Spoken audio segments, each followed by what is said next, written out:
জুলাই আগস্টের গণহত্যার মামলায় সাবেক খাদ্যমন্ত্রী অ্যাডভোকেট কামরুল ইসলাম ও সাবেক শিল্পমন্ত্রী আমির হোসেন আমুকে কারাগারে পাঠানোর নির্দেশ দিয়েছে আন্তর্জাতিক অপরাধ ট্রাইব্যুনাল।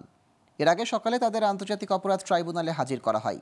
এ সময় ছাত্র জনতার অভ্যুত্থানে সংগঠিত মানবতা বিরোধী অপরাধ ও গণহত্যার অভিযোগে দায়ের করা একটি মামলায় তাদের গ্রেফতার দেখানোর আবেদনের উপর শুনানি হয়। শুনানির পর তাদের কারাগারে পাঠানোর আদেশ দেন ট্রাইব্যুনালের চেয়ারম্যান বিচারপতি গোলাম মর্তুজা মজুমদার। 18 ডিসেম্বর ফের ট্রাইব্যুনালে হাজির করার নির্দেশও দেওয়া হয়েছে।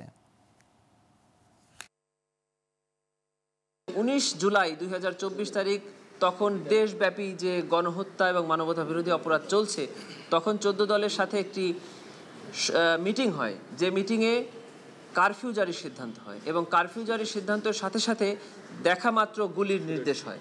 সেই সমাবেশে উনি একজন অন্যতম নীতি নির্ধারক হিসেবে উপস্থিত ছিলেন এবং এই সিদ্ধান্ত উনি নিয়েছিলেন এবং ওনার সাথে আরও অনেকেই নিয়েছিলেন। সেটি আপনারা পত্রপত্রিকা এবং ইলেকট্রনিক মিডিয়াতে আপনারা দেখেছেন। সে সকল অভিযোগ আমরা ট্রাইব্যুনালে পড়ে শুনিয়েছি।